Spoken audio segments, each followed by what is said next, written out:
ಇವತ್ತು ಮನೆ ಹತ್ರ ಕೆಲಸ ಮುಗಿಸಿ ಮಧ್ಯಾಹ್ನ ಜೋಳ ಎತ್ಕೊಂಡು ತೋಟದ ಹತ್ರ ಬಂದ್ವಿ. ಕೆಲಸ ಏನಪ್ಪಾ ಅಂತಂದ್ರೆ ಜೋಳ ಹಾಕ್ಬೇಕಿತ್ತು ಮೇವಿಗೆ. ಕಳೆದ 10 ದಿನಗಳ ಹಿಂದೆ ಒಂದ್ ತುಂಡಿಗೆ ಹಾಕಿದ್ವಿ, ಇನ್ನೂ ಸ್ವಲ್ಪ ಹಾಕೋಣ ಅಂತ ಬಂದ್ವಿ. ಮೇವು ಬೆಳೆಯೋದು ನಮ್ ದನಗಳಿಗೆನೆ. ನಮ್ಮ ಮನೇಲಿ 18 ಮೇಕೆಗಳಿವೆ, ಮತ್ತೆ 2 ಎಮ್ಮೆ ಮತ್ತೆ ಒಂದ್ ಕರು ಇದೆ. ಟ್ರ್ಯಾಕ್ಟರ್ ಅಲ್ಲಿ ಸಾಲ ಹೊಡೆದು ಮತ್ತೆ ಜೋಳನ ಹಾಕಿ ಮುಚ್ತಿದ್ವಿ. ಮತ್ತೆ ಕಳೆದ ವಿಡಿಯೋಗೆ 1-2 ನೆಗೆಟಿವ್ ಕಮೆಂಟ್ಸ್ ಇತ್ತು, ಇದ್ರ ಬಗ್ಗೆ ನಾನು ಮಾತಾಡ್ಲೇಬೇಕು. ಯಾಕಂದ್ರೆ ತುಂಬಾ ನನ್ನ ಹಳೆ ವಿಡಿಯೋಗಳನ್ನ ನೋಡ್ದೆ ಕಮೆಂಟ್ ಗಳನ್ನ ಮಾಡ್ತೀರಾ, ಶೋ ಆಫ್ ಫಾರ್ಮರ್ ಅಂತೆ, ಮತ್ತೆ ದಿನ ಪೂರ್ತಿ ಬಿಸಿಲಲ್ಲಿ ಕೆಲಸ ಮಾಡಲ್ಲ ಅಂತ. ಅಲ್ಲ, ಎಷ್ಟು ಜನ ರೈತರು ದಿನ ಪೂರ್ತಿ ಬಿಸಿಲಲ್ಲೇ ಕೆಲಸ ಮಾಡ್ತೀರಾ? ಕಮೆಂಟ್ ಮಾಡ್ರಪ್ಪ. ಮಾಡ್ತೀರಾ ಇಲ್ಲ ಅಂತ ನಾನು ಹೇಳಲ್ಲ, ದಿನ ಪೂರ್ತಿ ಮಾಡೋರು. ಆದ್ರೆ ಕೆಲ್ಸ ಯಾವಾಗಿರುತ್ತೋ ಅವಾಗ ಖಂಡಿತ ಮಳೆ ಬಂದ್ರು ಕೂಡ ಮಾಡ್ತೀನಿ.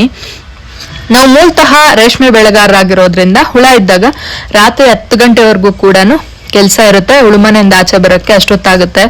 ಇನ್ನು ಶೋ ಆಫ್ ವಿಚಾರಕ್ಕೆ ಬಂದ್ರೆ, 2 C-ಸೆಕ್ಷನ್ ಡೆಲಿವರಿ ಆಗಿರೋ ನಾನು ಇಷ್ಟು ಮಾತ್ರ ನಮ್ಮವ್ರ ಕೆಲ್ಸಕ್ಕೆ ಸಾಥ್ ಕೊಡ್ತಿದ್ದೀನಿ. ಅದ್ರ ಬಗ್ಗೆ ನನಗೆ ಬಹಳಷ್ಟು ಹೆಮ್ಮೆ ಇದೆ.